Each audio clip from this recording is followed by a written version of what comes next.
علیکم ورحمۃ اللہ وبرکاتہ۔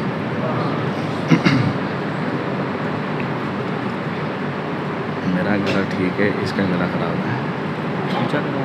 ہاں۔ بسم اللہ والحمد للہ والصلاۃ والسلام علی رسول اللہ، اما بعد۔ اسپیکر نہیں تو ہلا دیں۔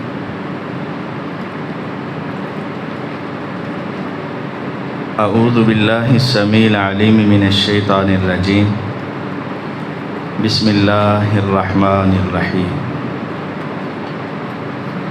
لقد کان لکم فی رسول اللہ اسوۃ حسنہ لمن کان یرجو اللہ والیوم الآخر وذکر اللہ کثیرا۔ یقیناً تمہارے لیے رسول اللہ صلی اللہ علیہ وسلم کی زندگی میں بہترین اسوہ اور نمونہ ہے، اور یہ اس کے لیے ہے جو اللہ سے ملاقات کی امید رکھتا ہے اور آخرت پر یقین رکھتا ہے، اور اللہ کا بہت زیادہ ذکر بھی کرتا ہے۔ رسول اللہ صلی اللہ علیہ وسلم کی زندگی اہل ایمان، اہل اسلام کے لیے خوبصورت نمونہ ہے۔ اس کو اپنانا ہر مسلمان کی ذمہ داری اور خوش قسمتی ہے، اور اس پر توجہ دینا، تلاش کرنا، یہ ہمارا حق ہے۔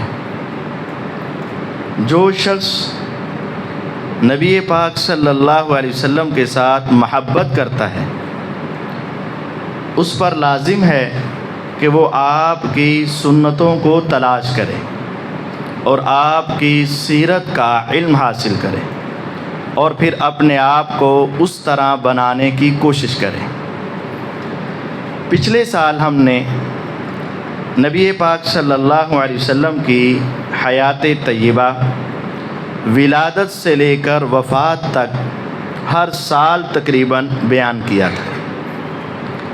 اس مرتبہ انشاءاللہ ہم ایک دوسرے انداز سے پیغمبر علیہ السلام کی سیرت اور سنت کو بیان کرنے اور سمجھنے کی کوشش کریں گے، اور اس میں سے آج نبی پاک صلی اللہ علیہ وسلم عام طور پر، اکثر طور پر دن کیسے گزارتے تھے اور آپ کی رات کیسے گزرتی تھی، اس کا تذکرہ کیا جائے گا۔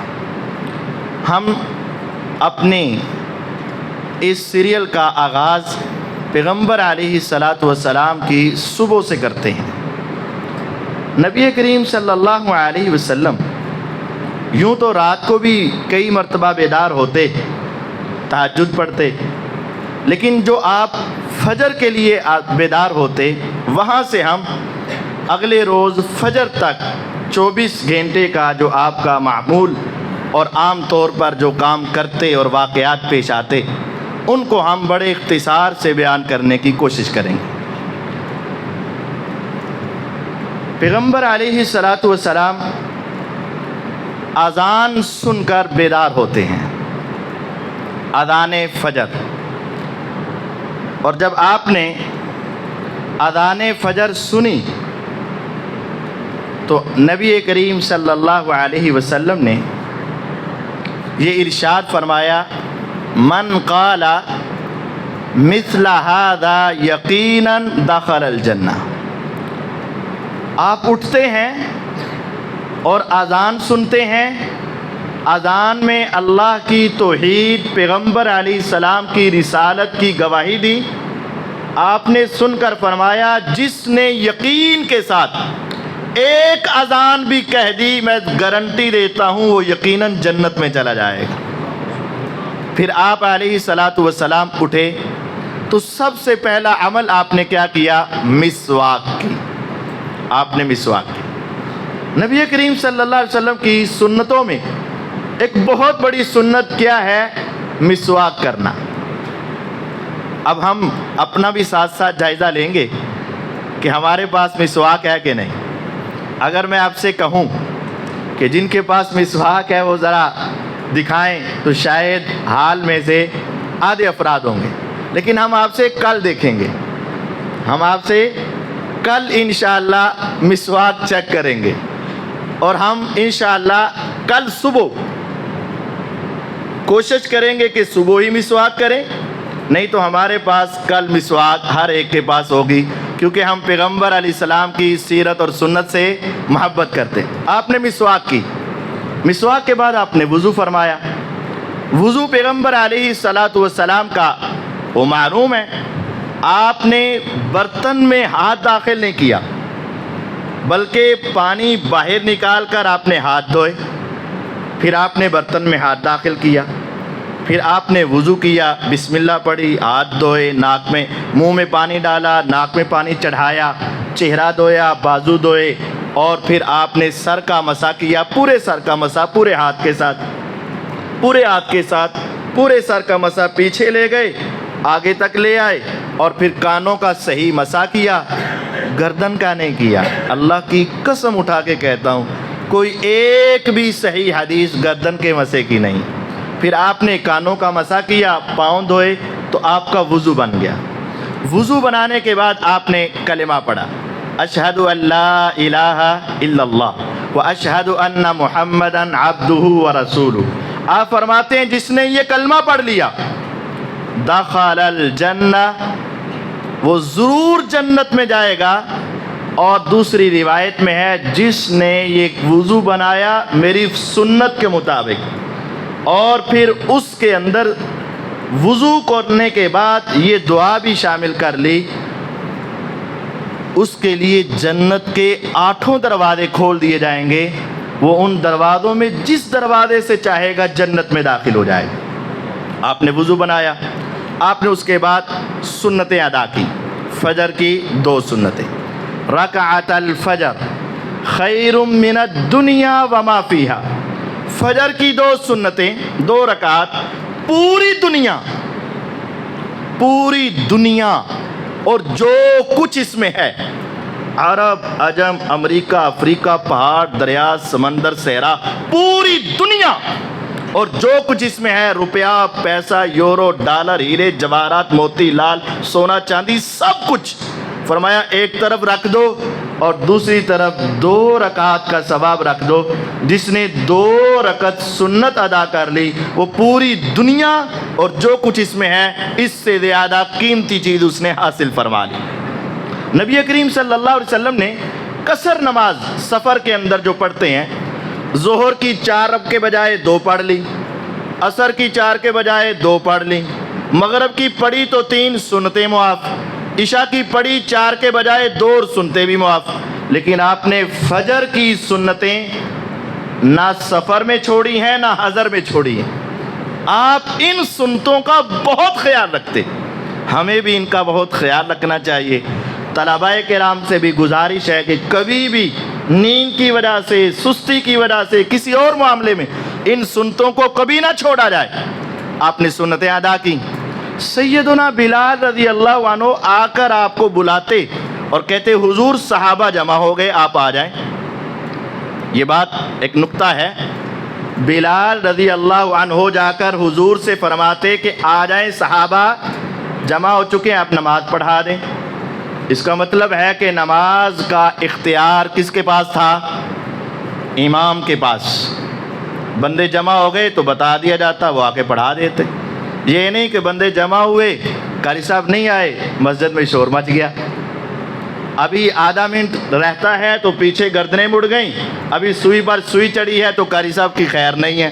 ایسا نہیں تھا، بلکہ مؤذن کی ڈیوٹی ہوتی، حضور کو بلاتے آپ آ جاتے۔ نبی کریم صلی اللہ علیہ وسلم کو بلایا گیا، آپ آ گئے، آ کر آپ نے نماز پڑھائی۔ فجر کی نماز میں آپ عموماً کتنی آیات تلاوت کرتے؟ 60 سے لے کر 100 آیات۔ ہمارے ہاں سب سے لمبی نماز کس روز میں ہوتی ہے؟ جمعے والے دن میں۔ جمعے والے دن میں اگر پوری صورتیں پڑھی جائیں، سورۃ سجدہ اور سورۃ دہر، تو تقریباً کتنی آیات بنتی ہیں؟ 60۔ یعنی ہماری سب سے لمبی نماز اگر وہ بھی پوری پڑھی جائیں تو، لیکن ہمارے ہاں بھی وہ پوری نہیں پڑھی جاتی ہیں۔ اگر پوری بھی پڑھی جائیں تو تب 60 بنتی ہیں۔ میرے آقا کی چھوٹی نماز 60 آیات ہوتی، اور پوری نماز یا لمبی نماز کتنی آیات ہوتی؟ 100 آیات آپ عموماً تلاوت کرتے۔ آپ نماز پڑھائی، 100 آیات آپ نے تلاوت کی، اور پھر آپ نے فرمایا جو آئے ہو نماز پڑھنے کے لیے تم سن لو، من غدا الی المسجد او راحا اعد اللہ لہ نزلہ فی الجنہ کلما غدا او راحا۔ جو شخص نماز پڑھنے کے لیے مسجد میں آیا، اللہ تعالیٰ اس کی حاضری لکھ رہے ہیں، جتنی مرتبہ آئے گا اتنی اسپیشل دعوتیں اللہ روز قیامت جنت میں اس آدمی کی تیار رکھیں گے، اور ایک ایک کر کے اس کو دعوت کھلائی جائے گی۔ دنیا میں دوستوں سے کہتے ہو نا، اتنی پلنٹیاں پہ گئی، اتنی دعوتیں پڑ گئی تمہیں۔ ہاں، اگر اللہ کی دعوتیں کھانی ہیں، اللہ سے دعوت کھانی ہے، تو فرمایا جو فجر کی نماز پڑھنے کے لیے آئے گا اتنی دعوتیں اس کے لیے لکھ دی جائیں گی۔ اور پھر آپ نے فرمایا من غدا الی المسجد لا يريد الا ان يتعلم خيرا او يعلمه۔ جو مسجد کی طرف آیا صبح، وہ علم سیکھنے کے لیے آیا یا علم سکھانے کے لیے آیا، اجرہ کاجر الحاج، اس کا اجر ایک حاجی کے اجر کے برابر ہے، جس کا حج بھی کامل اور مکمل ہو۔ آپ غور کریں، آج حج کم سے کم کتنے پیسے کا ہے؟ 12-14 لاکھ روپے کا تو ہے نا، اور ابھی اس میں کمیاں کوتاہیاں بھی ہونی ہے۔ ایک ایسا حاجی ہو جو حج کرے اور اس کا حج 100/100 آ جائے، جتنا ثواب اس کو ملے گا اتنا ہی ثواب اسے ملے گا جو فجر کی نماز پڑھنے جائے اور ساتھ کہے میں دین کی بات بھی سیکھنا چاہتا ہوں۔ صرف اس نیت کی بنیاد پر اللہ اسے ایک حج کا ثواب عطا فرمائیں گے، اور یہ حج کا ثواب ہم روزانہ حاصل کر سکتے ہیں۔ جو طلباء پڑھنے آتے ہیں وہ نیت کر کے آئیں، جو علماء جاتے ہیں ایک حدیث سنانے کی نیت کر کے چلے جائیں، جو امام ہیں وہ ایک روایت سنانے کی نیت کر لیں، تو ہم روزانہ ایک حج کا ثواب پا سکتے ہیں۔ پیغمبر علیہ الصلوۃ والسلام نماز پڑھاتے اور بیٹھ جاتے۔ سیدنا جابر بن سمرہ رضی اللہ تعالیٰ عنہ صحابی ہیں، ان سے ایک تابعی پوچھتے ہیں سماک بن حرب رضی اللہ عنہ کہ آپ نے حضور کو دیکھا؟ فرمایا کیوں نہیں، صحابی تو بنا۔ کہا حضور کے پاس بیٹھا بھی کرتے تھے؟ تابعی محبت سے پوچھتا ہے حضور کی مجلس کے اندر بیٹھتے تھے؟ انہوں نے کہا نعم کثیرہ، اکثر۔ کہا پھر مجھے بتاؤ حضور کی صبح کی روٹین کیا تھی؟ کہا آقا نماز پڑھاتے اور مصلی پر بیٹھتے اور اس وقت تک نہیں اٹھتے جب تک سورج طلوع نہیں ہو جاتا۔ آپ فجر کی نماز پڑھا کر بیٹھے رہتے، اذکار تلاوت، حتیٰ کہ سورج طلوع ہوتا۔ آپ اشراق پڑھتے، اشراق کے بعد بسا اوقات آپ گھر چلے جاتے، اور بسا اوقات صحابہ کے ساتھ بیٹھ جاتے، صحابہ بھی بیٹھ جاتے۔ آپ ان سے 2 باتیں کرتے۔ کبھی تو آپ پوچھتے حل رأى منکم اللیلۃ رؤیا، ارے سناؤ رات کو کوئی خواب دیکھا ہے تو بتاؤ، اس کی تعبیر تمہیں سناتا ہوں۔ صحابہ اکثر اپنی راتوں کے خواب سناتے، آپ ان کی تعبیرات سنا دیتے۔ اور اگر کوئی تعبیر نہ ہوتی، خواب نہ ہوتی، صحابہ فرماتے ہیں ہم اپنے زمانہ جاہلیت کی باتیں شروع کر لیتے، جب ہم کافر ہوتے تھے، جب ہم مشرک ہوتے تھے، جب ہم نے کلمہ نہیں پڑھا تھا، جب ہماری آپ سے دشمنی ہوتی تھی، اس وقت ہم ایسے کہا کرتے تھے، ایسے کیا کرتے تھے، حتیٰ کہ یضحکون، پھر صحابہ وہ پرانی باتیں یاد کر کے بہت ہنسا کرتے تھے، ویتبسم، اور میرے آقا تبسم فرمایا کرتے تھے، مسکرایا کرتے تھے، یعنی پرانی یادیں بھی مسجد کے اندر باتیں ہوتی۔ پھر میرے پیغمبر علیہ الصلوۃ والسلام اٹھتے اور گھر چلے جاتے۔ ایک روز ایسا ہوا کہ آپ ذرا جلدی گھر چلے گئے، اشراق پڑھی، گھر چلے گئے، گھر سے ہوئے اور پھر باہر چلے گئے، چاشت کا وقت ہوا تو واپس گئے۔ سیدہ جویریہ رضی اللہ تعالی عنہا سے دیکھا اور پوچھا، کہا میں صبح بھی آیا تھا تو آپ مصلی پر تھیں، جی، اور اب میں کئی گھنٹوں کے بعد آیا ہوں اور آپ مصلی پر ہو، کیا تم درمیان میں سو گئی، آرام کیا، یا اس وقت سے بیٹھی ہو؟ انہوں نے کہا اس وقت سے بیٹھی، اللہ کو یاد کر رہی ہوں، ذکر کر رہی ہوں۔ آپ نے دیکھا ان کا ذوق اور شوق، کئی کئی گھنٹے اذکار میں۔ میرے پیغمبر علیہ الصلوۃ والسلام ذوق اور شوق دیکھتے تو پھر آپ مزید رغبت اور ترغیب دیتے، تو آپ نے فرمایا جلدی سے ایک جملہ پڑھا، وہ جملہ آپ بھی پڑھیں، سبحان اللہ و بحمدہ عدد خلقی ورضا نفسی وزینت عرشی ومداد کلماتی، سبحان اللہ و بحمدہ عدد خلقی ورضا نفسی وزینت عرشی ومداد کلماتی، سبحان اللہ و بحمدہ عدد خلقہ ورضا نفسہ وزینت عرشہ ومداد کلماتہ۔ زیادہ سے زیادہ 1 منٹ لگا ہوگا۔ آپ نے فرمایا اے جویریہ رضی اللہ عنہا، صبح سے لے کر اب تک تقریباً 4 گھنٹے جو تم اللہ کا ذکر کرتی رہی ہو، وہ سارے ذکر کا ثواب ایک طرف اور میرے ان کلمات کا ثواب ایک طرف ہے۔ اگر تو نے ثواب زیادہ کمانا ہو تو یہ کلمات پڑھا کر، ایک ایک منٹ میں 4 گھنٹوں کا ثواب تمہیں 1 منٹ کے اندر مل جایا کرے گا۔ میرے پیغمبر علیہ الصلوۃ والسلام پھر پوچھتے ہیں ناشتے کے لیے کچھ ہے کھانے کے لیے؟ کہا گیا نہیں۔ آپ نے فرمایا چلے میں ابھی پھر روزے کی نیت کر لیتا ہوں۔ نفلی روزے کی نیت کسی بھی وقت کی جا سکتی ہے اگر پہلے نہ کھایا گیا ہو۔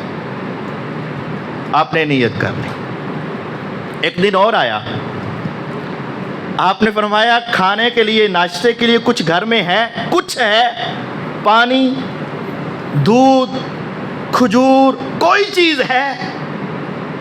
بتایا گیا نہیں۔ اب غور کریں، کیا ہمارے گھروں میں کبھی کوئی ایسا وقت آیا؟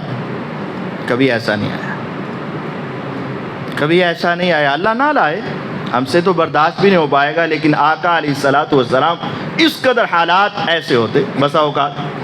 تو آپ نے کہا کہ کھانے کے لیے کچھ ہے؟ فرمایا گیا نہیں۔ فرمایا میرا آج پھر روزہ ہے۔ جب دوپہر ہوئی تو کہا گیا کہ آپ کو کسی نے حلوہ تحفے میں بھیجا ہے، تو آپ نے فرمایا دکھاؤ۔ دکھایا گیا۔ آپ نے فرمایا میں نے صبح تو نیت کر لی تھی روزے کی، لیکن نفلی روزہ انسان کے اپنے اختیار میں ہوتا ہے۔ فرمایا اب ہم اس کو افطار کر لیتے ہیں، پھر آپ نے وہ حلوہ کھا لیا۔ نفلی روزے میں انسان کا اپنا اختیار ہوتا ہے۔ پھر ایک روز ایسا ہوا کہ پیغمبر علیہ الصلوۃ والسلام گھر آئے اور پوچھا کھانے کے لیے کچھ ہے؟ فرمایا گیا نہیں۔ آپ نے کچھ برداشت کیا، لیکن چاشت کے وقت کے بعد جب 11:30 کا ٹائم ہوا، آپ سے بھوک برداشت نہیں ہوئی۔ آپ اپنے گھر سے نکلے، صحیح مسلم کی روایت ہے اور حدیث نمبر ہے، نبی کریم صلی اللہ علیہ وسلم اپنے گھر سے نکلے، 2322 نمبر روایت ہے۔ آپ باہر گئے۔ آپ اس وقت کبھی باہر نہیں نکلتے تھے، دوپہر کا وقت، سب لوگ آرام کر رہے ہوتے، بھوک نے آپ کو ستایا اور آپ باہر نکلے۔ ابھی چوک میں پہنچے ہیں تو سامنے سے ابو بکر صدیق رضی اللہ عنہ آ گئے۔ سلام دعا ہوئی تو کہا ابو بکر اس وقت آپ کدھر آئے؟ انہوں نے کہا بس کچھ نہیں، میرے دل میں خیال آیا کہ حضور سے ملاقات کرتے ہیں، سلام کرتے ہیں، چہرے کا دیدار کرتے ہیں، اور بھوک ستا رہی تھی، سو چلو حضور کے پاس چلتے ہیں، کچھ کھانے کو بھی مل جائے گا۔ لیکن حضور باہر ہیں۔ ابھی یہ گفتگو ہو ہی رہی ہے تو تیسرے بھی آگے کون آئے ہوں گے؟ عمر رضی اللہ عنہ، جو آج بھی تینوں اکٹھے ہیں۔ دنیا میں بھی تینوں اکٹھے تھے، آج بھی تینوں اکٹھے ہیں، انشاءاللہ جنت میں بھی تینوں اکٹھے ہی ہوں گے۔ وہ آگے اور آپ نے فرمایا عمر اس وقت؟ انہوں نے تو سیدھی بات کر دی، اللہ کے رسول صلی اللہ علیہ وسلم بھوک ستا رہی تھی، گھر میں کھانے کے لیے کچھ نہیں تھا، میں نے کہا کہ حضور کے پاس چلتے ہیں، کچھ تو ملے گا نا۔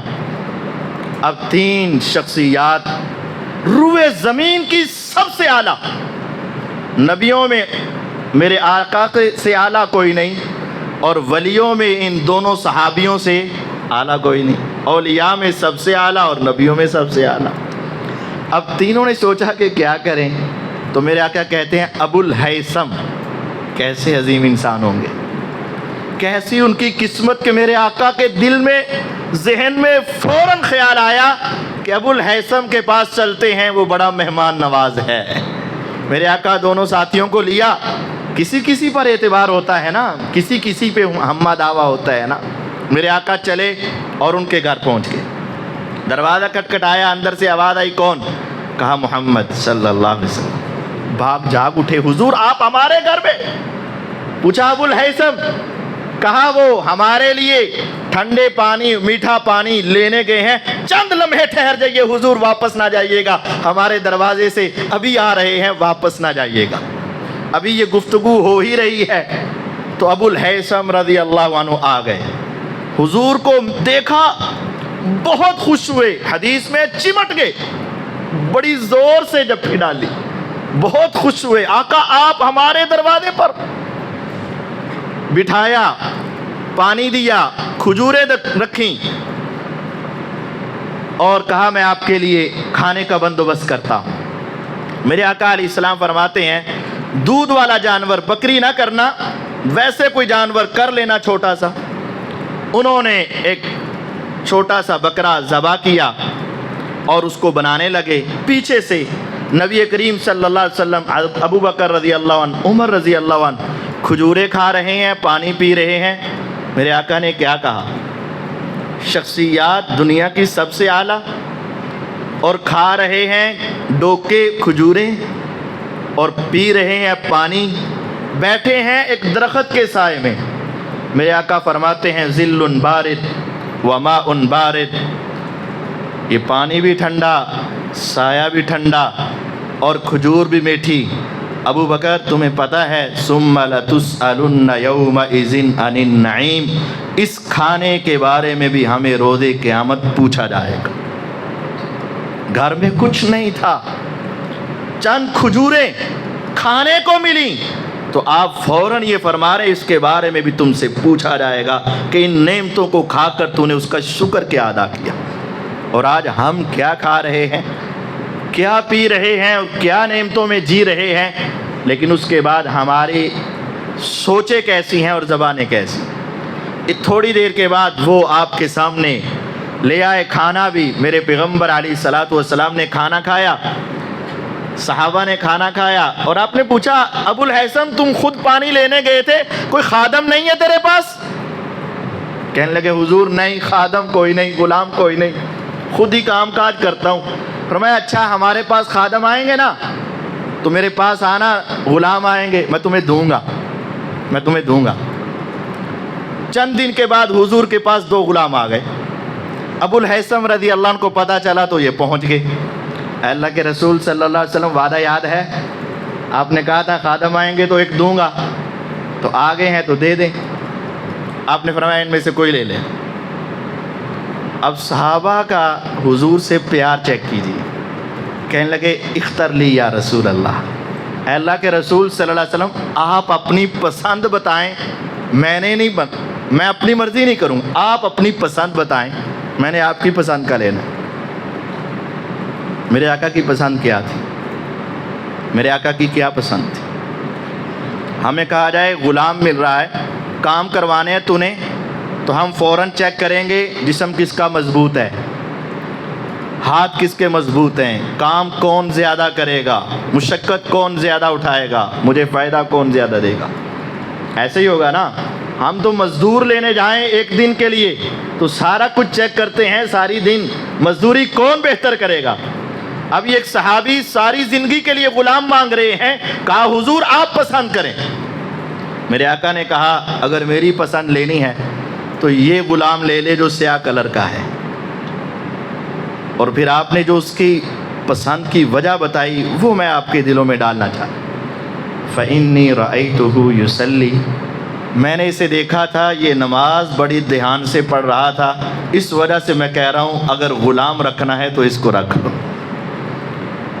اگر آقا غلامی کے لیے خادم بھی اسے پسند کر رہے ہیں جو نمازی ہو، تو تیری اولاد بے نماز ہو، تیری بیٹی کے لیے جو رشتہ ہے وہ بے نماز کا، تیرے بیٹے کے لیے جو رشتہ ہے بے نماز کا، اور تم اپنے گھر میں رکھنے کے لیے اور ساری سہولیات دینے کے باوجود تم اس کو تلاش کرتے ہو جس کے پاس دنیا اور پیسہ ہو، یا پھر صرف اپنا خاندان اور اپنا قبیلہ ہو بس۔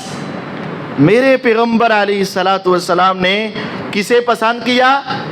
فإنی رأیتہ یصلی، میں نے دیکھا ہے یہ نمازی ہے، نمازی لے جائے گا تیرے گھر میں خیر و برکت ہو جائے۔ غلام، نوکر، ملازم، خادمہ اگر رکھنی ہو تو کیا کرائٹیریا ہے، کیا دیکھنا ہے؟ نمازی۔ اور ہم کہتے ہیں او رکھو جڑا نماز وچ ٹائم ضائع نہ کرے، یار یہ تو ہر 2 گھنٹے بعد نماز پڑھنے چڑھا جاتا ہے، اے بندہ سانو واردہ نہیں۔ میرے پیغمبر علیہ الصلوۃ والسلام نے فرمایا کہ نماز کی طرف توجہ دے۔ آپ نے اس کو لے کر جانے لگے نا، تو پھر آپ نے ایک اور جملہ فرمایا، آپ نے فرمایا اس کے ساتھ اچھا سلوک کرنا، یہ نمازی ہے اس کا دھیان رکھنا، اچھا سلوک کرنا۔ لے لیا، چلے گئے، گھر پہنچے خوش، آج کے بعد ساری ڈیوٹیاں ختم، غلام کرے گا سارے کام۔ بیوی سے بتایا، بات چیت ہوئی، خوشی سے بتایا، اور آخر میں کہا کہ حضور نے مجھے کہا ہے اس کا خیال رکھنا، اس سے حسن سلوک کرنا۔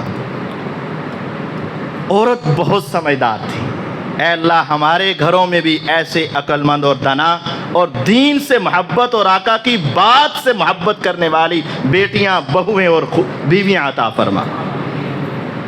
حضور کی بات کو کیسے سمجھا اور کس طرح عمل کیا؟ اس نے کہا پتہ ہے حضور نے کہا ہے اس کے ساتھ حسن سلوک کرنا، تو سمجھے ہو کیا مطلب ہے؟ اس نے کہا نہیں، اس کا خیال رکھیں گے، کپڑے اچھے دیں گے، رہائش اچھی دیں گے، اس کا خیال رکھیں گے۔ فرمایا نہیں، میں تو یہ سمجھتی ہوں کہ جب میرے آقا نے کہا اس سے حسن سلوک کرنا، تو غلام کے ساتھ حسن سلوک کی سب سے اعلیٰ کیفیت یہ ہے کہ ہم اس کو آزاد کر دیں۔ غلام سے اس سے بڑا حسن سلوک کیا ہوگا کہ ہم اس کو غلامی سے آزاد کر دیں۔ میرے آقا نے تیرے لیے یہ پسند کر کے جب یہ جملہ کہا ہے کہ اس سے حسن سلوک کرنا، ہم ساری زندگی مشقت میں گزار لیں گے، کام خود کر لیں گے، لیکن آقا کی حدیث پہ پورا عمل کرنا ہے تو اس کو آزاد کر دے۔ قربان جب ابو الحیثم پر اس نے ایک لمحہ بھی نہیں سوچا اور کہا جاؤ تم ہمیشہ کے لیے آزاد ہو۔ حضور سے کیسی محبت۔ دوستوں بھائیوں سے گزارش ہے درمیان میں جو ہیں یہ تھوڑا آگے ہو جائیں، پیچھے بھائی پریشان ہو رہے ہیں۔ اب نبی کریم صلی اللہ علیہ وسلم نے دوپہر کا وقت ہوا، اب واپس آئے، اب گھر میں داخل ہوئے۔ اب گھر میں داخل ہوتے وقت آپ نے کیا کہا؟ آپ نے گھر میں داخل ہوتے وقت بسم اللہ پڑھا، اور آپ نے فرمایا جو شخص گھر میں داخل ہوتے وقت اور کھانا کھاتے وقت بسم اللہ پڑھ لیتا ہے، میں گارنٹی دیتا ہوں جب انسان گھر میں جاتا ہے کہتا ہے بسم اللہ، اندر گھر میں جو جنات شیاطین ہوتے ہیں کہتے ہیں فلا مبیت لکم، آج رات ہم یہاں رہ نہیں سکتے، اس نے اللہ کا نام لے لیا ہے، ہماری رات کی بکنگ ختم۔ اور جب اس کے پاس کھانا پیش کیا جاتا ہے وہ کھانے سے پہلے کہتا ہے بسم اللہ، کہتے ہیں ولا عشاء، آج رات کا ڈنر بھی ختم ہو گیا، آج ہم یہاں نہ کھا سکتے ہیں نہ یہاں رہ سکتے ہیں۔ اور جب وہ گھر میں داخل ہوتے وقت بسم اللہ نہیں پڑھتا، وہ کہتا ہے ٹھیک ہے ایک بکنگ پکی ہوگی، آج رات ہمارا ٹھکانہ یہی ہے۔ اور جب کھانے سے پہلے بسم اللہ نہیں پڑھتا کہتے ہیں رات کی بھی بکنگ ہوگی، دعوت یہیں کھائیں گے۔ نبی کریم صلی اللہ علیہ وسلم گھر میں داخل ہوئے تو زبان سے پہلا عمل بسم اللہ، اور پھر آپ نے کہا السلام علیکم۔ گھر میں جاتے وقت یہ دونوں کام اونچی آواز سے کریں، بسم اللہ، السلام علیکم۔ نبی کریم صلی اللہ علیہ وسلم کی حدیث ہے، اللہ تعالیٰ فرماتے ہیں ثلاثۃ انا ضامن علیہم، اللہ کہتے ہیں 3 بندوں کی گارنٹی میں دیتا ہوں، ان عاش کفا وَإِن مَاتَ دَخَلَ الْجَنَّةَ، اگر وہ زندہ رہا تو خوش قسمتی سے زندہ رہے گا، جیے گا تو شان سے، وَإِن مَاتَ دَخَلَ الْجَنَّةَ، مرے گا تو ایمان سے جنت کا راہی بن جائے گا۔ کون؟ ان میں سے ایک وہ ہے جو گھر میں داخل ہوتے وقت سلام کہتا ہے۔ جو شخص سلام کہتا ہے جنت کی ضمانت ہے، جو بسم اللہ پڑھتا ہے شیاطین اور جنات گھروں سے نکل جاتے ہیں۔ میرے آقا گھر گئے، سلام لیا اور سب سے پہلے کام کیا کیا؟ امی عائشہ رضی اللہ عنہ سے پوچھا گیا کہ آقا گھر میں آ کر سب سے پہلے کام کیا کرتے؟ فرمایا یشو صفاہ بالسواک، سب سے پہلا کام آپ مسواک کرتے ہیں۔ صبح ہوئی تو کیا؟ مسواک۔ گھر میں داخل ہوئے تو سب سے پہلے کیا؟ مسواک۔ ہم نے کل کیا لے کر آنی ہے؟ مسواک انشاءاللہ۔ پھر آپ نے تھوڑا سا قیلولہ کیا، ظہر سے پہلے یا ظہر کے بعد میرے آقا قیلولہ کیا کرتے تھے، تھوڑا سا آرام۔ آرام میں نیند آنا ضروری نہیں ہے، قیلولہ نیند آنا ضروری نہیں ہے، آرام کرنا ہے، لیٹنا ہے۔ نیند آ جائے تو بہتر ہے، نہیں تو استراحہ کو بھی قیلولہ کہہ دیا جاتا ہے۔ آپ نے فرمایا کیلو فإن الشیطان لا یقیل، تم قیلولہ کیا کرو، شیطان قیلولہ نہیں کرتا، وہ جب صبح اٹھ پڑتا ہے پھر سارا دن لگا رہتا ہے، تم تھوڑا سا آرام بھی کر لیا کرو۔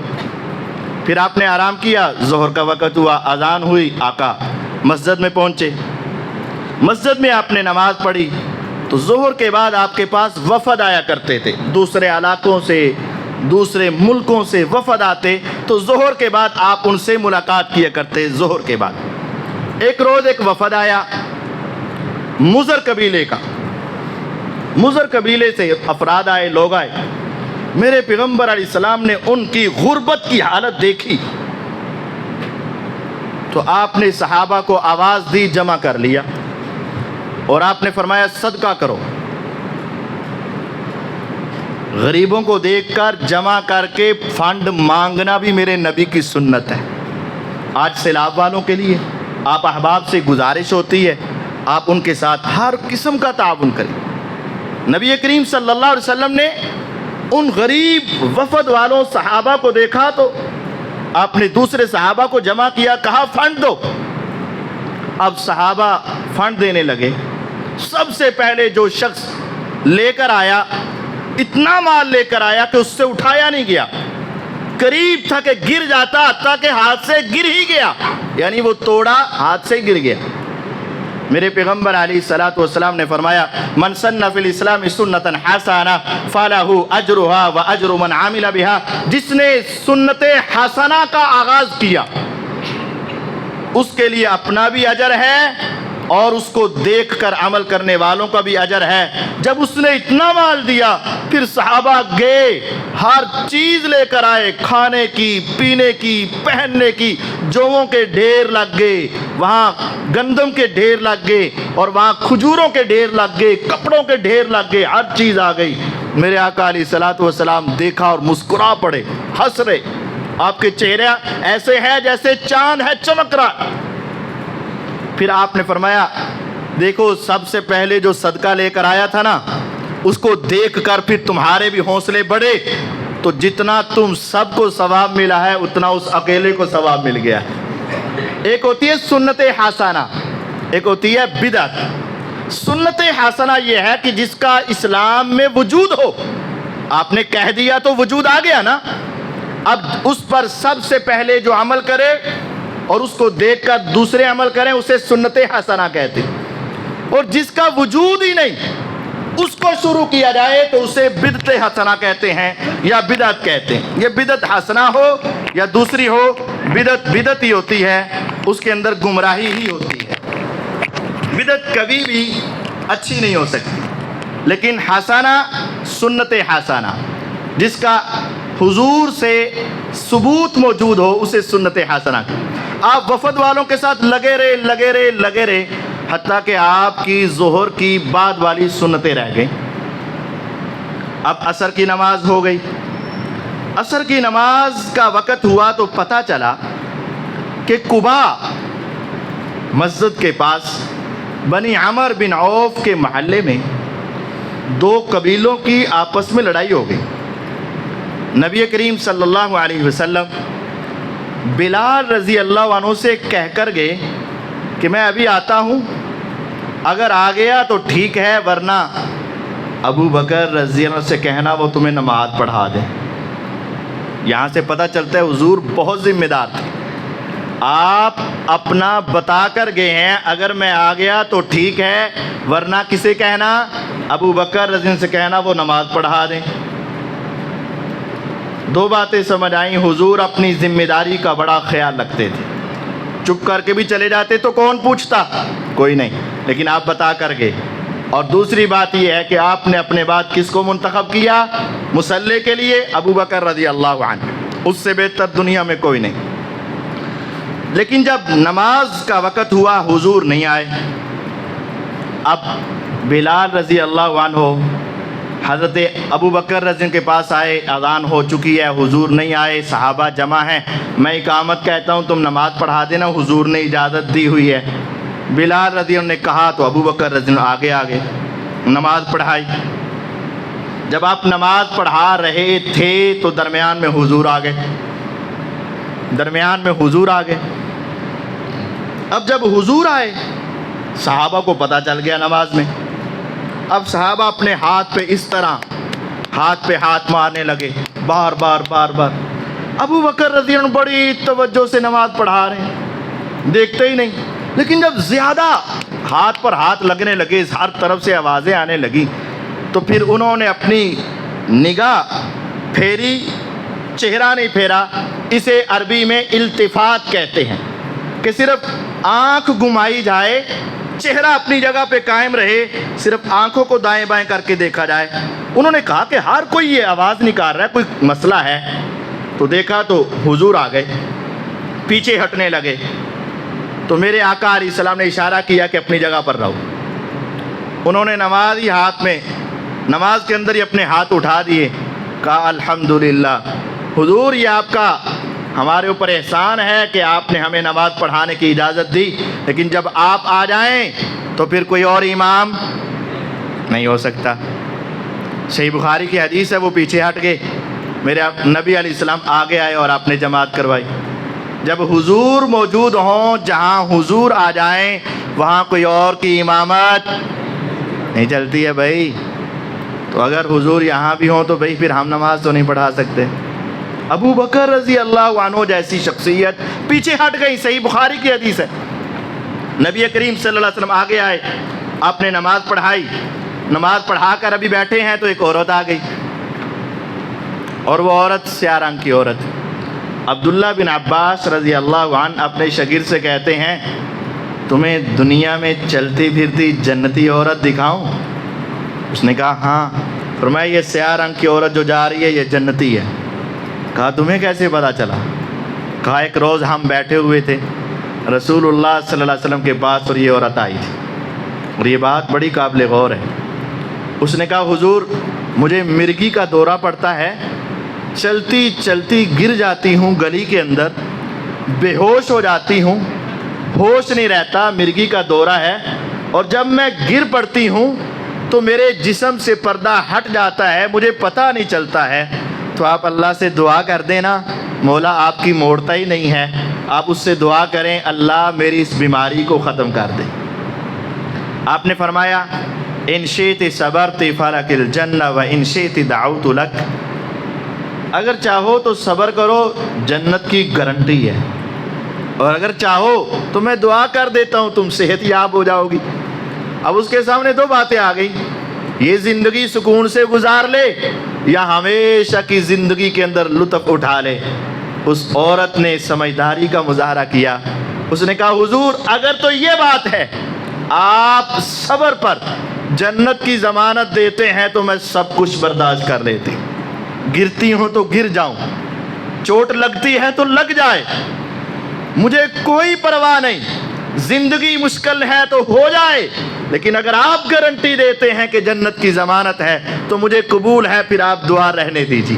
لیکن ایک بات ہے، بیماری قبول ہے تکلیف قبول ہے، گرنا قبول ہے، چوٹیں قبول ہے، سب کچھ قبول ہے، لیکن ایک بات قبول نہیں ہے، انی اتکشف۔ حضور جب گرتی ہوں نا، کوئی پرواہ نہیں دائیں گروں یا بائیں گروں، سامنے گروں یا پیچھے گروں، چوٹیں لگتی ہیں لگ جائیں، لیکن ایک ہے کہ میرا جو عبایا برقع، میرا پردہ میری ٹانگ سے، میرے جسم سے ہٹ جاتا ہے نا، یہ مجھ سے گوارا نہیں ہے کہ غیر محرم کی نگاہ میرے جسم پہ پڑے۔ آپ صرف اتنی دعا کر دیں، مولا بیماری نہ دور کرنا، جنت لینی ہے، لیکن یہ ضرور کر دینا کہ جب گروں تو میرا پردہ نہ کھلے، میرا جسم برہنہ نہ ہو، میرے جسم سے لباس نہ ہٹے۔ میرے آقا نے دعا کر دی۔ صحابی فرماتے ہم دیکھ رہے تھے کہ یہ عورت دنیا میں چلتی ہوئی جنتی عورت ہے۔ میرے نبی کریم صلی اللہ علیہ وسلم اٹھے اور عبداللہ بن عباس رضی اللہ عنہ کو ساتھ لیا اور بازار چلے گئے۔ بازار گئے تو ڈھول کی آواز آ رہی، آپ نے زور سے کان کے اندر انگلیاں لے لی۔ عبداللہ بن عمر رضی اللہ تعالیٰ عنہ کے ساتھ دور تک آپ بازار میں اس طرح چلے۔ ہم کہتے ہیں لوگ کی کہیں گے، ہم کہتے ہیں لوگ کی کہیں گے، لیکن میرے آقا علیہ السلام نے ایسے انگلیاں لیں، کیا کہتے ہیں کہتے رہے، مجھے کوئی فکر نہیں، دور تک ایسے چلے، آگے پہنچے۔ پھر عبداللہ بن عمر رضی اللہ عنہ سے پوچھا آواز آ رہی؟ انہوں نے کہا نہیں۔ پھر آپ نے انگلیاں اتاری، فرمایا انما بعثت لکسر المعازف، میں تو ان باجوں گاجوں کو اور یہ موسیقی کے آلات کو اور ان ڈھول ڈمکوں کو توڑنے کے لیے آیا ہوں۔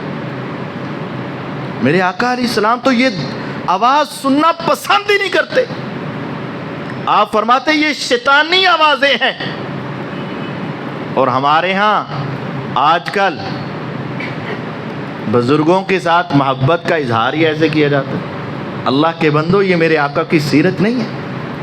12 ربیع الاول آئے گی، خوشی ہے، خوش ہو، لیکن یہ ڈھول میرے آقا علیہ السلام کو پسند ہی نہیں۔ میرے پیغمبر علیہ السلام نے بھرے مجمع برسرے بازار سب کے سامنے، مرد بھی ہیں، عورتیں بھی ہیں، مسلمان بھی ہیں، غیر مسلم بھی ہوں گے، سب کے سامنے آقا نے کانوں میں انگلیاں ڈال لی اور دور تک چلتے گئے، آواز سننا بھی پسند نہیں۔ اور ہم وہ اولیاء کی قبر پر جا کر ڈھول بجانا شروع کر دیتے۔ اللہ کے بندو، یہ دین نہیں ہے، یہ اسلام نہیں۔ پھر میرے آقا ایک آگے گئے تو کھجوروں کا ڈھیر لگا ہوا، اوپر ساری کھجوریں خشک ہیں۔ آپ نے ہاتھ اندر داخل کیا تو سارا ہاتھ گیلا ہو گیا۔ آپ نے فرمایا یہ کیا؟ اب اس نے بہانہ لگایا، جس طرح ہمارے ہاں بھی بہانہ لگتا ہے۔ اس نے کہا جی اصابت السما، بارش آئی تھی، اس کی وجہ سے یہ کھجوریں گیلی ہو گئیں۔ آپ نے فرمایا بارش بڑی سیانی تھی، اندر جاتی ہے اوپر نہیں آتی۔ اوپر کی ساری کھجوریں خشک ہیں، اندر کی ساری کھجوریں جو ہیں وہ گیلی ہیں۔ خشک وزن کرو گے تو جہاں زیادہ پڑیں گی، گیلی ہیں وزن کرو گے تو تھوڑی پڑیں گی۔ تو یہ بیچنے والوں کا دھوکہ اس وقت سے ہے۔ آج بھی آپ لینے چلے جاؤ سامان، ریڑھی سے جاؤ، رکو گے تو بڑی اچھی چیز نظر آ رہی ہوگی، لوگے تو گھر میں لا کر اکثر خراب نکلے گی۔ پھر آپ نے اس سے فرمایا سنو، من غش فلیس منا، جس نے دھوکہ کیا، دکھایا کچھ، دیا کچھ، سامنے کچھ، پیچھے کچھ، دکھانے میں اور دینے میں اور، یہ دھوکہ ہے۔ من غش فلیس منا، آج دنیا میں تم دھوکہ اور فراڈ کر سکتے ہو، لیکن یاد رکھو من غش فلیس منا، جس نے دھوکہ بازی کی اس کا میں محمد صلی اللہ علیہ وسلم سے کوئی تعلق نہیں۔ اگر آج آپ تاجر ہیں تو یہ اللہ سے وعدہ کریں، میں پیغمبر علیہ السلام کی سنت اور آپ کی سیرت کو سن کر آج میں اپنا ذہن یہ بناتا ہوں کہ میں کبھی کسی مسلمان سے، کسی غیر مسلم سے دھوکہ نہیں کروں گا۔ عیب کو واضح کرو۔ البیعان بالخیار، لینے والا دینے والا دونوں کو اختیار ہے، لے نہ لے، دے نہ دے، بیچے نہ بیچے۔ فَإِن صَدَقَا وَبَيَّنَا، اگر دونوں سچ بولیں، بات کھول کر بتائیں، بورک لہما فی بیعہما، ان کی بیع میں اللہ برکت پیدا فرما دیں۔ وَإِن کَتَمَا وَکَذَبَا، اگر یہ جھوٹ بولیں اور چھپا جائیں، سٹیکر لگا دیں سیب کا، جہاں وہاں خرابی ہے اس کا حصہ اپنی طرف رکھیں، دوسری طرف خوبصورت ہے، ایسے ایسے اٹھا اٹھا کے ڈالتے جائیں، اور گھر میں جا کر وہ گالیاں دے، من غش فلیس منا، جس نے دھوکہ دیا وہ ہم میں سے نہیں۔ اگر یہ بات واضح کریں، نفع کم ہوگا، پرافٹ کم ہوگی، بات کھول کر کریں گے، پرافٹ کم ہوگی، اللہ اس کے اندر برکت پیدا فرما دیں گے۔ اور اگر وہ چھپائیں گے، دھوکہ کریں گے، کما تو زیادہ لیں گے، لیکن گھر میں جا کر پوچھے گا بھئی کیا حال ہو، کہیں گے 3 بچوں کو بخار ہوا ہے اور چوتھے بچے کی طبیعت خراب ہونے کے قریب ہے، جو تو کما کر لائے وہ سارے یہاں لگا دے۔ وَإِن كَتَمَ وَكَذَبَ، جھوٹ بول کر بہت کمایا، سوچ رہا تھا آج بڑی دہاڑی لگی ہے، لیکن وہ ساری بلکہ اس سے پچھلی بھی ساری دہاڑی ڈاکٹر کو دے کر آ کے گھر میں بڑا پریشان بیٹھ جائے گا۔ حالات بڑے خراب ہیں، حالات بڑے خراب ہیں۔ کیوں؟ تو نے دھوکہ دیا، تیرے سارے نکل گئے۔ اور اگر وہ سچ سے تھوڑا کمائے گا، میرے اللہ اس میں ایسی برکت ڈالیں گے کہ تھوڑے کے ساتھ بھی اس کا اچھا گزارا ہو جائے گا۔ آپ نے فرمایا تو نے اس کے اندر دھوکہ کیا، اوپر خشک اندر نرم، اور تو نے اس کے اندر گیلی کھجوریں رکھی، من غش فلیس منا، جس نے دھوکہ دیا اس کا ہمارے ساتھ کوئی تعلق نہیں۔ پھر پیغمبر علیہ الصلوۃ والسلام واپس آئے۔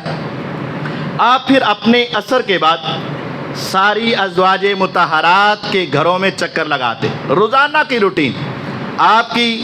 ویسے تو 11 بیویاں تھیں، لیکن 2 آپ کی زندگی میں فوت ہو گئیں، 9 بیویاں آپ کی حیات میں رہیں۔ آپ ہر ایک کے پاس روزانہ عصر کے بعد چکر لگاتے، اور اگر کبھی لیٹ ہو جاتے تو مغرب کے بعد بھی چکر لگاتے، ہر بیوی کے پاس جاتے، تھوڑی دیر بیٹھتے، حال احوال پوچھتے، گھر کا سودا سلب چیزیں سارا کچھ لا کر آپ ان سے فارغ ہوتے، دوسرے تیسرے چوتھے پانچویں چھٹے ساتویں آپ سرگرم۔ نبی کریم صلی اللہ علیہ وسلم نے اگر شادیاں زیادہ کی تھی تو آپ نے سب کو علیحدہ گھر لے کر دیے تھے، آپ ہر ایک کی ساری ضروریات کا خیال رکھتے تھے، آپ نے سب کے ساتھ انصاف کی اعلیٰ مثال قائم کی۔ ایک بیوی نے بھی زندگی میں کبھی یہ نہیں کہا کہ آپ نے ہمارے ساتھ ظلم کیا ہے، آپ نے ہمارے ساتھ ناانصافی کی ہے، آپ نے ہمارے ساتھ غلط کی، نہیں کہا۔ آپ نے ہر ایک کا پورا پورا حق ادا کیا۔ یہاں ایک اور بات بھی ہے، میرے پیغمبر علیہ الصلوۃ والسلام نے ان کو حق مہر بھی سب کو برابر دیے، تقریباً سب کو برابر دیے۔ 2 تو ایسی تھی جو غلام بن کر آئیں تو آپ نے آزاد کر کے ان کے ساتھ نکاح کر لیے، آزادی ہی ان کا حق مہر بن گئی، سیدہ صفیہ رضی اللہ عنہ اور سیدہ جویریہ رضی اللہ عنہ، اور باقی سب کو آپ نے حق مہر دیا۔ اب یہاں جب ہم حق مہر کی بات کرتے ہیں نا، تو جب بھی جائیں شروع میں بھی وہ بین باجے سب کچھ بج رہا ہوتا ہے، اور بعد کی بھی پوری ڈیک کے ساتھ تیاری ہوتی ہے، بس جب نکاح کا ہوتا ہے موقع تو قاری صاحب پوچھتے ہیں حق مہر کنا، کہ نہیں شرعی، یعنی پہلے بھی سارا کام شرعی ہے، بعد بھی شرعی ہے، تو حق مہر بھی شرعی ہے۔ پہلے بھی سارے کام مرضی کے اور بعد میں بھی سارے کام مرضی کے، اور حق مہر کی باری آتی ہے تو کیا ہے، چلو شکر ہے اتنی تو سوچ ہے نا کہ یہاں کہہ دیتے ہیں شرعی ہے۔ اچھا شرعی حق مہر جو ہے نا وہ کم اور زیادہ جتنا آپ چاہو باندھ سکتے ہو، لیکن اگر آپ کہو نا کہ مسنون حق مہر، مسنون، میرے آقا کی سنت، میرے پیغمبر علیہ الصلوۃ والسلام نے ہر بیوی کو 500 درہم حق مہر دیا، 500 درہم، وہ بنتے ہیں 1530 گرام۔ آج کل کے اعتبار سے اس کا ریٹ میں نے آج چیک کیا، صرف 5,40,830 روپے بنتا تھا۔ تو اگر آپ سے کوئی کہے نا بھئی شرعی، تو اسے پوچھ لے بھی مسنون میرے آقا کی سنت والا، جی ہاں دے دے 5,40,830 روپے ہے۔ نبی پاک صلی اللہ علیہ وسلم نے ہر بیوی کو اتنا حق مہر دیا ہے، خوب حق مہر آپ نے سب کو دیا، اور پیغمبر علیہ السلام نے سب بیویوں کے گھر الگ الگ رکھے، ہر ایک کے ساتھ ایک ایک رات کی باری مقرر کی، اور آپ ان کے پاس جاتے۔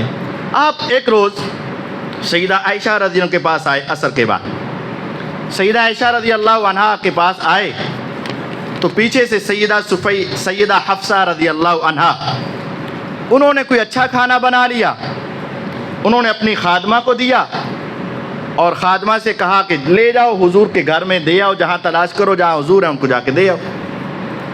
وہ تلاش کرتی کرتی سیدہ عائشہ رضی اللہ عنہ کے گھر میں پہنچی اور حضور کو کھانا دیا۔ جب حضور صحن میں تھے، امی عائشہ رضی اللہ عنہ اندر تھی، حضور نے جب کھانا پکڑا تو اتنے میں امی جان نے اندر سے دیکھ لیا، وہ باہر آ گئی، غصہ آ گیا۔ آپ نے جو کھانا پکڑا ہوا ہے اس نے ہاتھ مارا اس کھانے پر اور وہ پلیٹیں زمین پر ٹوٹ گئیں۔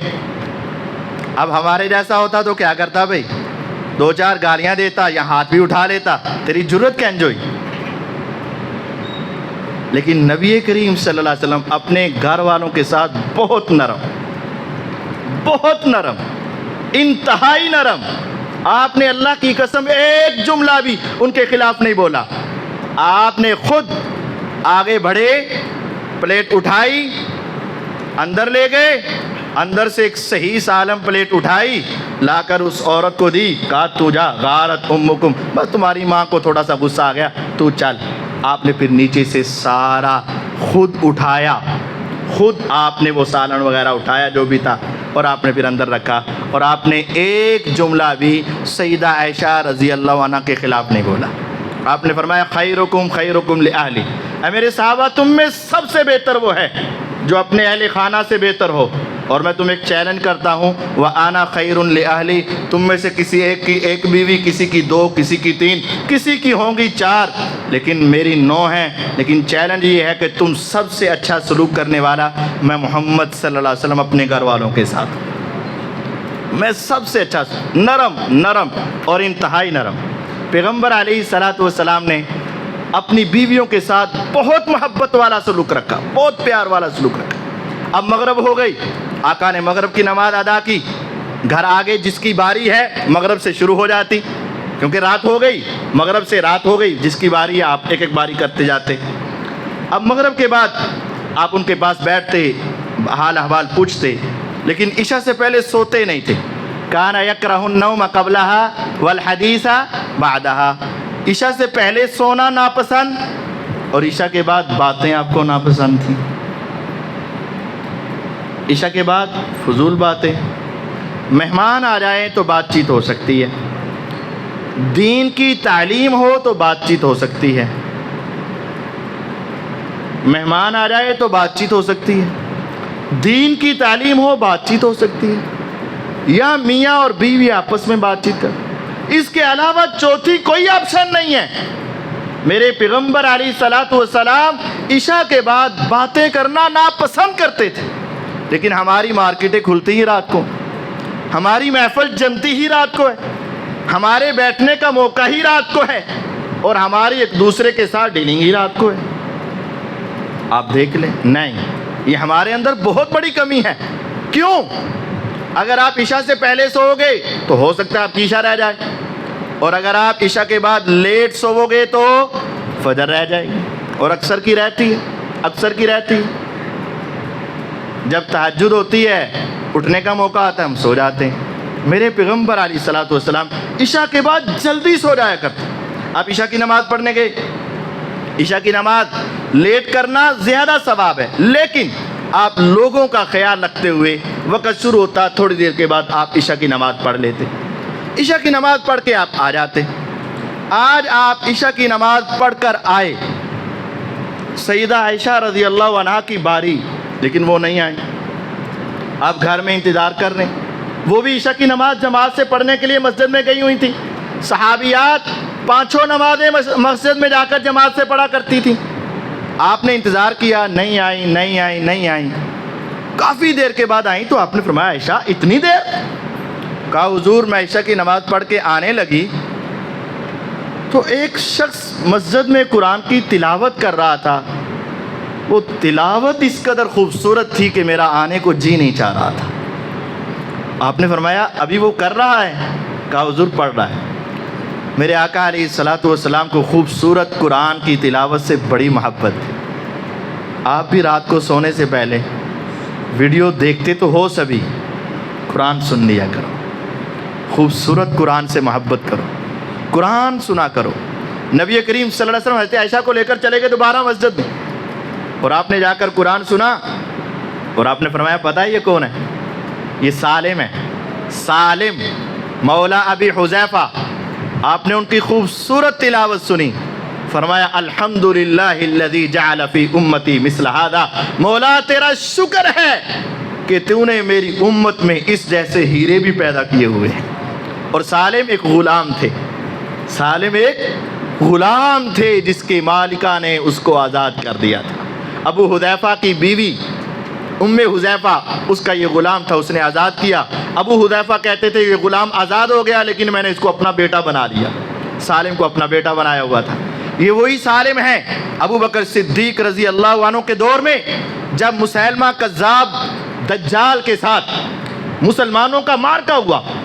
مسیلمہ کذاب اپنے آپ کو نبی کہتا تھا، تو ختم نبوت کے پہرے کے لیے جب بڑے بڑے صحابہ جہاد کرنے گئے تو یہ اتنے عظیم صحابی جس کی تلاوت حضور سنا کرتے تھے، مسیلمہ کذاب سے جہاد کرنے کے لیے گئے۔ ان کے ہاتھ میں جھنڈا تھا، جھنڈا ان کے ہاتھ میں، دشمن نے دائیں ہاتھ پہ وار کیا تو بازو کاٹ گیا، دوسرے ہاتھ میں پکڑ لیا علم، بازو کٹ گیا، سینے سے اس جھنڈے کو لگایا اور قرآن کی تلاوت اس وقت میدان میں بھی ان کی زبان پہ تھی۔ وما محمد الا رسول قد خلت من قبلہ الرسل افإن مات او قتل انقلبتم علی اعقابکم، یہ آیت تلاوت کر رہے تھے کہ ان کی روح پرواز کر گئی اور شہید ہو گئے۔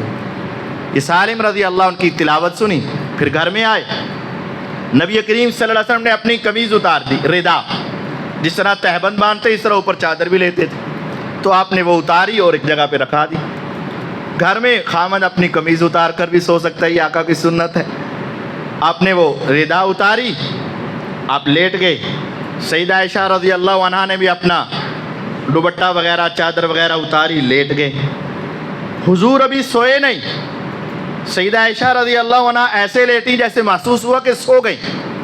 جبریل علیہ السلام آئے، اندر نہیں آئے کیونکہ عائشہ رضی اللہ عنہ نے سر پہ دوپٹہ نہیں لیا ہوا تھا، سینے پہ دوپٹہ نہیں تھا۔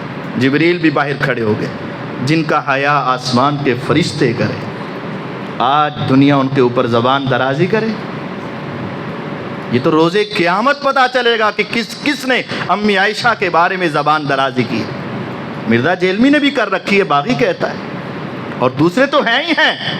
روز قیامت ایک ایک بات کا جواب دینا پڑے گا۔ جبریل علیہ السلام آئے تو دروازے سے باہر کھڑے ہو گئے اور ہلکے سے سلام کہا۔ میرے آقا کو صرف سنا، امی عائشہ کو نہیں سنا۔ آپ نے بھی ہلکے سے جواب دیا کہ عائشہ کو نہ سنے، صرف جبریل کو سن جائے۔ جبریل علیہ السلام نے باہر بلایا۔ اب حضور کہتے ہیں کہ میں ڈر گیا کہ اگر میں گیا تو کہیں پیچھے اکیلی عائشہ ڈر نہ جائے۔ حضور کو عائشہ کے ساتھ بہت پیار تھا۔ آپ کہتے ہیں میں ڈر گیا کہ اگر میں چلا گیا تو پیچھے سے اکیلی عائشہ رضی اللہ عنہا ڈر نہ جائیں۔ لیکن جبریل علیہ السلام نے اشارہ کیا۔ حضور کہتے ہیں میں آرام سے اٹھا، امی عائشہ رضی اللہ عنہا کی حدیث ہے کہ آرام سے اٹھے اور چلے گئے، اور انہوں نے جبریل علیہ السلام نے کہا اللہ نے مجھے بھیجا ہے کہ آپ سے کہوں کہ آپ جائیں اور بقیع کے قبرستان میں جائیں اور وہاں کے صحابہ کے لیے دعائیں کر کے آئیں۔ آپ واپس آئے، آپ نے اپنی وہ ردا قمیض لی اور آرام سے دروازہ کھولا اور آپ چلے گئے۔ کچھ دیر کے بعد امی عائشہ رضی اللہ عنہا بیدار ہوئیں، دائیں بائیں دیکھا حضور نے، دل میں خیال آیا کہ کدھر گئے، تو وہ بھی اپنا دوپٹہ لیا، چادر لی، باہر نکل گئی۔ حضور جاتے نظر آ رہے ہیں، وہ گئے تو امی عائشہ رضی اللہ پیچھے پیچھے پیچھے پیچھے حضور بقیع کے قبرستان میں چلے گئے۔ اے اللہ ہم سب کو عمرے اور حج کی سعادت عطا فرما۔ جو گئے ہیں نا وہاں، ان کو نقشہ ذہن میں آ رہا ہوگا، مسجد نبوی سے نکلیں تو الٹی جانب بقیع ہے، جا رہے ہیں حضور اور پیچھے جا رہی ہیں امی عائشہ رضی اللہ عنہ۔ حضور قبرستان میں پہنچے، آپ نے ہاتھ اٹھا لیے، دعا مانگی، پھر ہاتھ نیچے کی، پھر حکم ہوا ابھی اور مانگے، میرے آقا نے پھر ہاتھ اٹھا لی، پھر دعا مانگی، پھر تیسری مرتبہ حکم ہوا، آپ نے تیسری مرتبہ دعا مانگی۔ اس کے بعد حضور واپس پلٹے، امی عائشہ رضی اللہ عنہ کہتی ہے میں تیز تیز واپس پلٹی، حضور پیچھے پیچھے، میں تیز تیز آگے آگے، میں جلدی جلدی آ کر چادر وہیں رکھی اور میں لیٹ گئی، لیکن مجھے تیز آنے کی وجہ سے میرا سانس پھولا ہوا تھا۔ حضور آئے، آپ نے فرمایا یا عائشو، عائشہ نہیں کہا، عائشو، نک نیم رکھنا بھی میرے آقا کی سنت ہے۔ بیوی کے ساتھ محبت پیار کی ایک علامت ہے، نک نیم رکھا۔ آپ نے فرمایا عائشہ کیا ہوا؟ حشین رابیتن، خیریت ہے؟ کانپ رہی ہو اور سانس پھولا ہوا ہے، خیریت؟ آگے سے انہوں نے کیا کہا؟ لا شیء، نہیں کچھ نہیں ہوا، کچھ نہیں۔ آپ نے فرمایا لا تخبرینی، ضرور بتا دے مجھے کیا ہوا، یا مجھے آسمان والا رب تو پھر بتا ہی دے گا نا۔ جب حضور نے یہ کہا تو مجھے پتا تھا کہ وہی تو آ ہی جانی ہے۔ میں نے کہا حضور بس آپ اٹھ کر گئے تو میں نے آپ کو دیکھا تو میں بھی آپ کے پیچھے چلی گئی، اور پھر آپ وہاں گئے واپس آئے تو میں واپس آئی، لیکن میں تیز آئی۔ آپ نے فرمایا کیا تم سمجھتی ہو کہ اللہ اس کا رسول تیرے ساتھ ظلم کرے گا؟ رات تیری ہو اور میں کسی اور کے پاس چلا جاؤں؟ نہیں، کبھی پیغمبر ظلم نہیں کر سکتا۔ پھر آپ نے وہ ساری بات سنائی کہ جبریل آئے تھے، ایسے ایسے ہوا تھا، اس وجہ سے میں گیا تھا۔ آپ نے فرمایا تم وہی کالی کالی چیز تھی جو میرے آگے آگے جا رہی تھی؟ فرمایا ہاں آقا میں ہی تھی۔ پھر کہنے لگی حضور اگر آپ کو اللہ نے کہا ہے ان کے لیے دعا کریں تو میں کیسے دعا کروں ان کے لیے؟ تو آپ نے فرمایا تم یہ کہا کرو السلام علیکم اہل الدیار من المؤمنین والمسلمین وإنا ان شاء اللہ بکم لاحقون نسأل اللہ لنا ولکم العافیہ۔ آپ نے پھر یہ دعا سکھائی۔ اس کے بعد پیغمبر علیہ الصلاۃ والسلام سو گئے، نبی کریم صلی اللہ علیہ وسلم سوئے۔ ایک رات ایسا بھی ہوا کہ مدینہ میں گھر کے اندر تو کوئی چیز نہیں ہے، اس وقت واش روم وغیرہ نہیں تھے اس طرح کے، تو ایک صحابی حضور کے دروازے کے پاس آ کر بیٹھ گئے کہ اگر رات کو حضور کو قضاء حاجت کی کوئی ضرورت ہوئی تو میں آپ کو پانی وغیرہ دوں گا اور آپ کے ساتھ چلا جاؤں گا دور تک۔ آپ اٹھے باہر نکلے تو وہ صحابی بھی آ گئے۔ حضور حکم، کہا ربیہ یہاں؟ کہا حضور سارے لوگ نماز پڑھ کے گھروں میں چلے گئے اور میں ساری رات آپ کی چوکھٹ پر آپ کے دروازے کے ساتھ بیٹھا رہا۔ کیوں؟ صرف ایک ہی سوچ تھی کہ اگر آپ کو رات کو کوئی ضرورت پیش آئے گی، خدمت کرنے کا موقع ملے گا تو ربیہ آپ کی خدمت کر کے جنت کما لے گا۔ آپ بڑے خوش ہوئے کہ میرے صحابی نے میرا خدمت کا خیال رکھا ہے۔ تو پیغمبر علیہ الصلاۃ والسلام قضاء حاجت سے فارغ ہوئے، وضو کیا۔ آپ نے فرمایا سل یا ربیہ، اے ربیہ مانگ، کیا مانگنا ہے آج؟ کیا مانگنا ہے؟ مانگ، میں اللہ سے لے کر دوں گا۔ اب غور کیجئے، ہمیں کہا ہو یہ ایک ہی موقع ہے، پتہ نہیں اس کے بعد آئے گا کہ نہیں آئے گا، جو مانگنا ہے مانگ لے۔ تو ہم تو پہلے سوچیں گے اور پھر 100-150 چیزوں کی لسٹ سنا دیں گے نا۔ حضور گاڑی بھی نہیں ہے، مکان بھی نہیں ہے، بیوی بھی نہیں ہے، اور پیسہ بھی نہیں ہے، یہ بھی نہیں وہ بھی نہیں، یہ ساری چیزیں بس اینا کی لے دو، 15-20 چیزیں لے دو۔ لیکن قربان جاؤں صحابہ پر، انہوں نے کیا کہا؟ اسألک مرافقتک فی الجنہ۔ حضور صرف ایک ہی تمنا، ایک ہی سوچ اور ایک ہی آرزو ہے۔ جس طرح دنیا میں آپ کے چہرے کا دیدار کر لیتے ہیں، صرف ایک سوال ہے کہ جنت میں آپ کے محل کے ساتھ میرا محل بن جائے اور آپ کی دیوار کے ساتھ میری دیوار ہو جائے۔ کتنا عظیم سوال کیا، کتنا عظیم سوال کیا، صرف ایک تمنا، اور اس ایک کے اندر ہی ساری دنیا و ما فیہا کی سب سے زیادہ بہتری اس میں تھی۔ آپ سے سوال کرتا ہوں جنت کا۔ آپ نے فرمایا اگر جنت میں میرا ساتھ لینا ہے تو فَأَعِنِّي عَلَىٰ نَفْسِكَ بِكَثْرَةِ السُّجُودِ، نوافل زیادہ پڑھا کر جنت میں تم اور میں اکٹھے ہو جائیں گے۔ نفل زیادہ پڑھا کر، کیا زیادہ پڑھا کر؟ اور ہمیں تو سنتے معاف ہیں، اور ہمیں تو سنتے ویسے ہی معاف ہے۔ نہیں، اللہ کے بندو، اگر پیغمبر کا ساتھ چاہیے، جنت چاہیے، اور حضور کا پڑوس چاہیے، صحابی کو بھی حضور کے پڑوس کے لیے کس چیز کی ضرورت ہے؟ نفل زیادہ پڑھنے پڑے۔ یہ پیغمبر علیہ الصلاۃ والسلام پھر آئے اور سو گئے، اور پھر آپ اٹھے تو پھر آپ نے اٹھے ہیں تہجد کے لیے تو آپ نے سورۃ آل عمران کا آخری رکوع تلاوت کیا، اپنے بستر پر بیٹھے ہوئے، بغیر وضو کے بھی قرآن پڑھا جا سکتا ہے۔ پھر آپ آگے بڑھے، آپ نے مسواک کی، وضو کیا، تہجد کے لیے کھڑے ہو گئے، پھر آپ نے تہجد پڑھی، اور پھر آپ لیٹ گئے۔ لیٹے تو آپ نے خراٹے لیے، لیٹے تو آپ نے خراٹے لیے، اور پھر آپ نے اذان سنی تو اٹھائے اور آپ نے فجر کی سنتیں پڑھنی شروع کر دی۔ امی عائشہ رضی اللہ عنہ کہتی ہیں حضور ابھی تو آپ سوئے تھے، خراٹے لے رہے تھے اور آپ نے بغیر وضو کے نماز پڑھ لی۔ آپ نے فرمایا عائشہ میرے رب نے مجھے ایسا بنایا ہے، آنکھیں سوتی ہیں دل بیدار رہتا ہے، میرا سونے کی وجہ سے بھی وضو نہیں ٹوٹتا ہے۔ یہ پیغمبر علیہ الصلوۃ والسلام کے دن اور آپ کی رات کا مختصر سا نقشہ آپ کے سامنے پیش کیا ہے۔ اللہ تعالیٰ مجھے اور آپ کو نبی کریم صلی اللہ علیہ وسلم کی سچی محبت عطا فرمائے، ان کی سنت پر عمل کرنے کی توفیق عطا فرمائے۔ انشاءاللہ کل اور حضور کی سنتوں کا سیرتوں کا تذکرہ کیا جائے گا۔ اللہ تعالیٰ عمل کی توفیق عطا فرمائے۔ وآخر دعوانا ان الحمد للہ رب العالمین۔